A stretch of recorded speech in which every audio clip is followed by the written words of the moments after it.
Halo teman-teman semuanya, ketemu lagi di channel Hong Amulet Indo.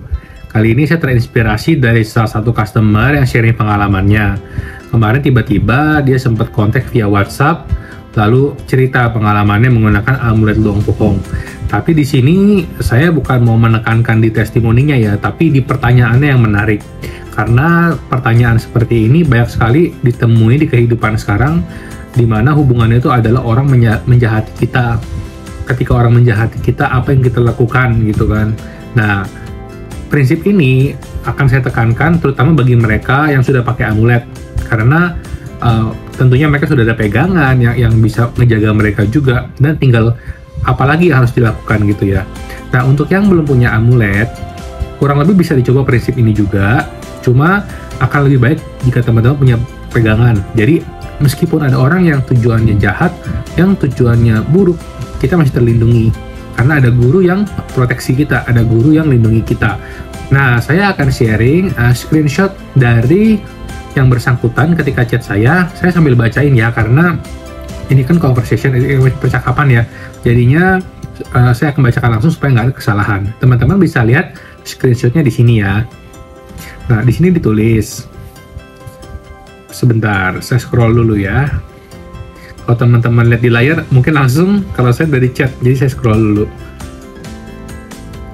Oke, dia kemarin sempat nanya salah satu amulet yang saya posting, yang, nih ya, saya sambil lihat di HP ya,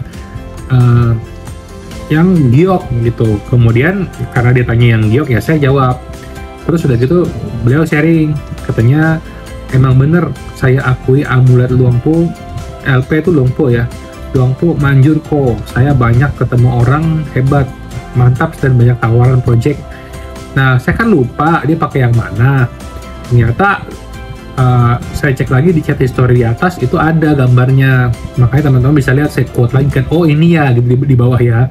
Nah, beliau jawabnya, Luang Pu yang coklat itu kok, saya juga lupa namanya katanya. Saya juga bisa sedekah sekarang ke orang susah, ya bersyukur aja niat dari hati. Kok emang nggak boleh ya kalau berdoa ke Luang Pu untuk balas dendam ke orang yang jahat sama kita atau iri sama kita? Nah, ini pertanyaan yang ingin saya tekankan.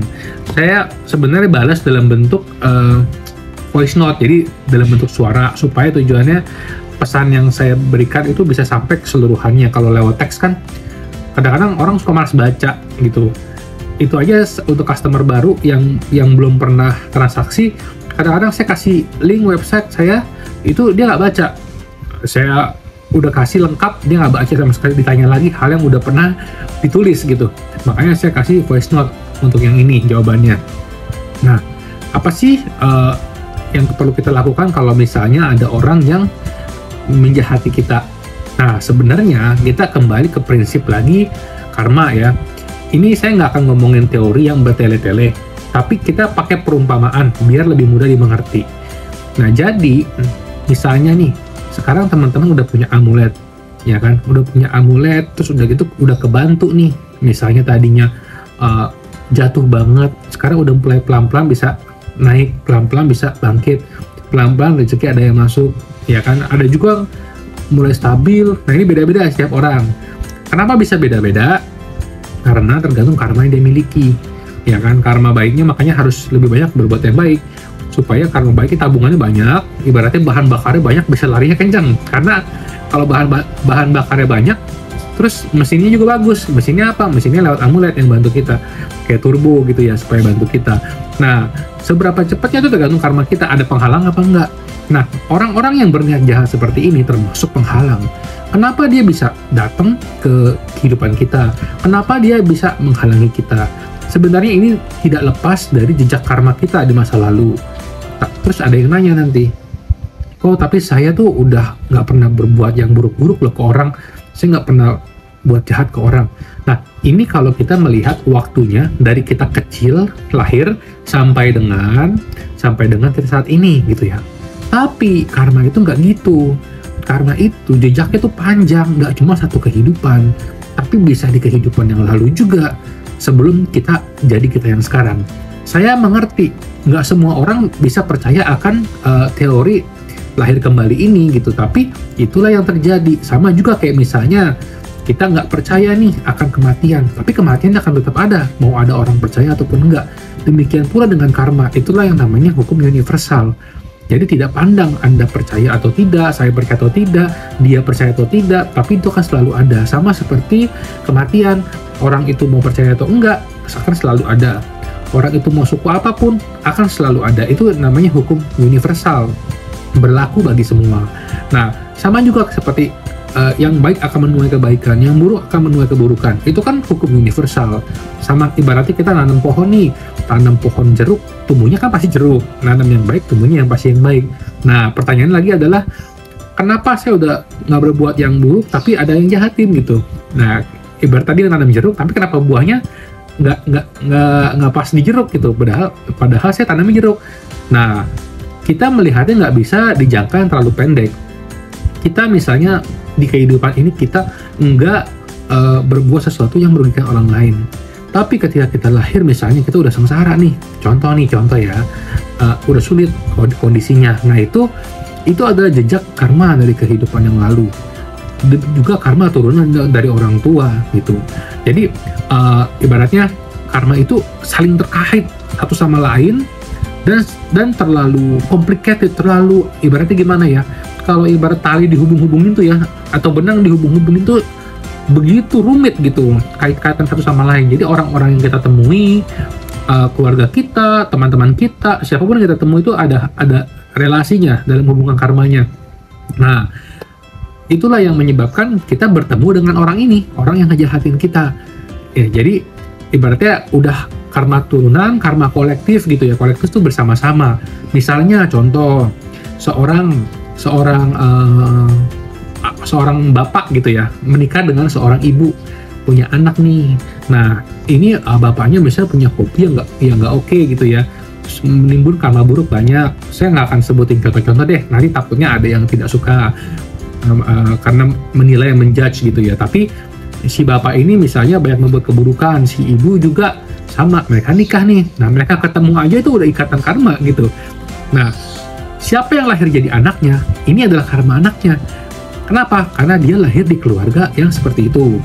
Terus udah gitu, dia lahir pun menanggung beban yang karma dari perbuatan di kehidupan sebelumnya. Jadi itu udah saling terkait. Itu dibawa ke kehidupan yang sekarang. Nah, di kehidupan yang sekarang, dia mengalami kesulitan sekeluarga nih misalnya. Karena ya karma kolektif tadi, dari bapaknya punya sendiri, terus emaknya punya karmanya sendiri, tapi dia juga kondisi karmanya mendukung terlahir di keluarga yang seperti itu. Jadinya itulah yang menjadi beban dia gitu. Nah dia memang di kehidupan ini nggak berbuat yang buruk, dan itu bagus karena dia nggak nambah beban gitu.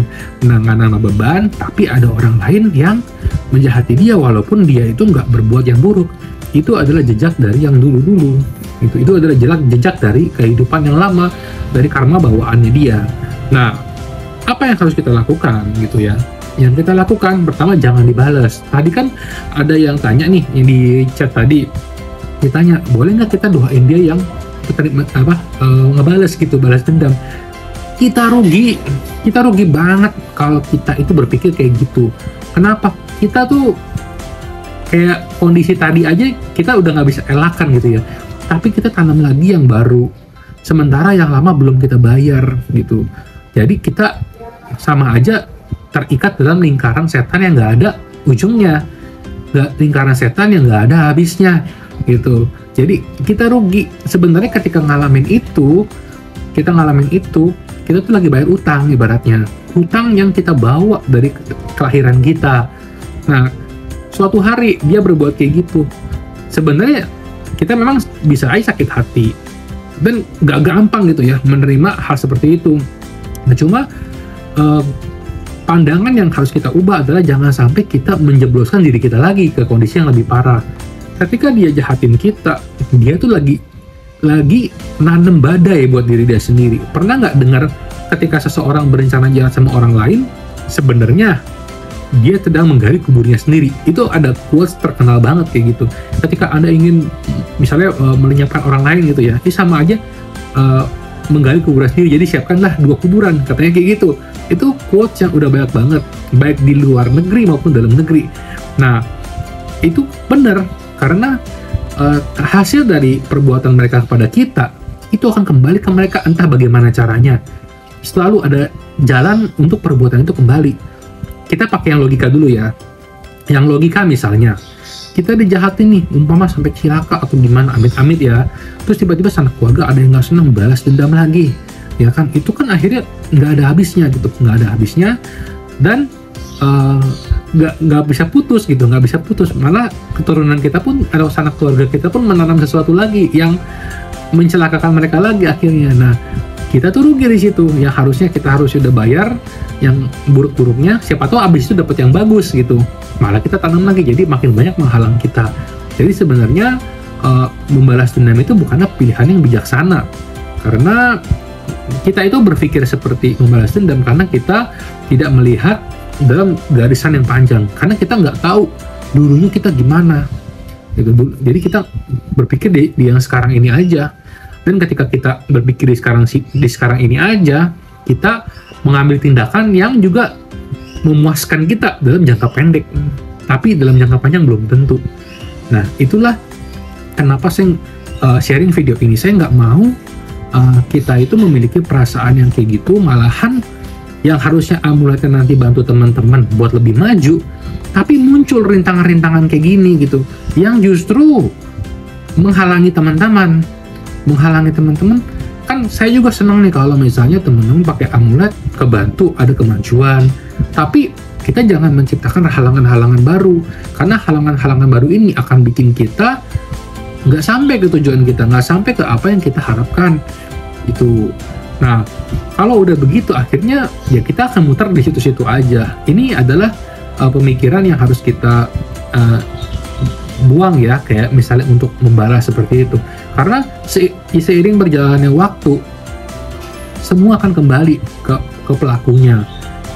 Saya udah menyaksikan banyak banget, entah itu pengalaman dari customer, dari lingkungan juga ada gitu ya, yang mainin misalnya pakai guna-guna atau ilmu hitam gitu ya, itu akhirnya akan kembali ke dia sendiri. Nah, tadi kan secara logika ya ada yang balas dendam. Nah, sekarang secara yang kita nggak bisa lihat, yang kasat mata, itu bisa terjadi dalam bentuk penyakit misalnya. Orang yang berbuat jahat kepada kita itu bisa berbalik ke mereka dalam bentuk penyakit. Dan kalau mereka berusaha menyakiti orang lain yang menjalankan kehidupan moral yang bagus, itu akan makin cepat mereka kenanya. Jadi bahayanya orang yang niat jahat ini sebenarnya dalam bahaya katanya. Kenapa? Selain dia menanam badai buat diri sendiri, siapa dulu ini yang dijahatin sama dia? Kalau yang dijahatin sama dia itu orang yang moralnya bagus, siap-siap aja 2 kali lipat, 3 kali lipat yang berbalik ke dia. Itulah sesuatu yang nggak kasat matanya. Dan itu sudah terjadi, sudah terbukti banyak sekali dalam kasus-kasus yang saya lihat. Dari customer, dari orang sekitar, dari kenalan, ya kan, itu udah banyak. Cuma tinggal waktunya aja yang berbeda. Waktunya, karena semua di alam itu memiliki waktunya sendiri. Makanya pernah denger kan, kayak misalnya hal yang baik akan datang pada waktu yang tepat, gitu kan. Nggak cuma hal yang baik, hal yang buruk juga akan datang dalam waktu yang tepat. Itulah karma. Karma yang baik akan datang pada waktu yang tepat, yaitu waktunya dia udah yang tepat untuk berbuah. Sama juga yang buruk, dia akan datang pada waktu yang tepat, ketika waktunya dia matang buat berbuah. Ini kayak kita nanam pohon sebenarnya. Nanam pohon kan nggak kita tanam langsung tiba-tiba numbuh kan gitu. Itu kan dia baru bisa berbuah dan numbuh setelah kondisinya matang dan tepat gitu. Ada musimnya gitu kan kalau pohon-pohon juga kan. Nah, sama. Untuk itu bisa berbuah, kondisi di sekitar orangnya itu harus mendukung dulu gitu. Contoh, misalnya dia masih berjaya nih, yang berbuat jahat masih berjaya, itu kondisi di sekitar dia belum memungkinkan. Suatu hari misalnya dia lagi apes gitu ya, lagi apes terus tiba-tiba ada aja nih misalnya kecelakaan lah, atau salah makan lah, jadi penyakit gitu. Nah, kondisinya itu udah ada nih. Nah, karmanya berbuah, tiba-tiba dari makanan itu atau dari kecelakaan itu disakit parah, nggak sembuh-sembuh. Nah, itulah kondisi yang menyesuaikan. Jadi, meskipun kita nggak ngapa-ngapain, bukan berarti kita pasif, tapi alam pun bekerja atas dasar hukum tadi itu, karma. Alam pun bekerja. Ada istilah dalam Taoisme yang disebut itu kita tuh, saya lupa ya istilah bahasa Inggrisnya, tapi ketika kita diam bukan berarti kita tidak bertindak. The art of doing nothing gitu, artinya adalah seni tidak melakukan apapun, bukan berarti kita tidak melakukan apapun. Itu sesuatu itu tetap bekerja, tapi di waktu yang tepat gitu. Nah, di video ini tujuannya kembali lagi adalah supaya kita menghindari hal-hal yang menyebabkan kejatuhan kita gitu. Saya udah sering posting video amulet, tapi saya juga nggak mau teman-teman memperberat diri sendiri gitu dengan cara balas dendam seperti apa. Jangan sampai. Kenapa? Karena itu nanti akan menyulitkan teman-teman sendiri. Yang harusnya karmanya yang dijahatin orang itu justru akan meringankan teman-teman di kemudian hari karena utangnya udah lunas gitu. Nah, dari penjelasan tadi sebenarnya bisa disimpulkan orang yang berbuat buruk ke kita sebenarnya patut dikasihani karena dia tidak tahu, hati dia tidak tahu akibat dari perbuatannya dia yang justru menyulitkan dia. Mereka itu patut dikasihani. Makanya kalau teman-teman lihat nih, kebanyakan di kitab-kitab suci orang yang maksudnya berbuat jahat gitu kan patut didoakan gitu kan, dikasihani ya, karena seperti itu. Karena mereka tidak tahu apa yang mereka perbuat. Mereka tuh sedang menyakiti diri mereka sendiri. Itu adalah sebuah perbuatan yang tidak dilandaskan dari kebijaksanaan, karena mereka nggak punya kebijaksanaan di dalam hatinya gelap melihat orang lain syirik, melihat orang lain senang, dia nggak suka, dia maunya orang ikut susah kayak dia.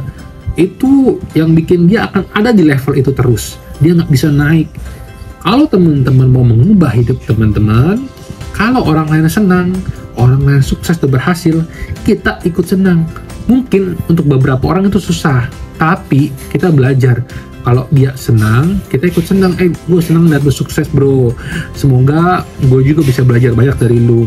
Mungkin kita baru bisa ngomong begitu, tapi di hati belum, misalnya contoh ya. Nah, nggak apa-apa, itu mulai dari bicara dulu, tapi pelan-pelan kita lihat, kok gue bisa ngomong gini, tapi hati gue belum bisa kayak gitu. Kita lihat apa sih salahnya, kenapa hati gue gini, ini nggak boleh kayak gini gitu.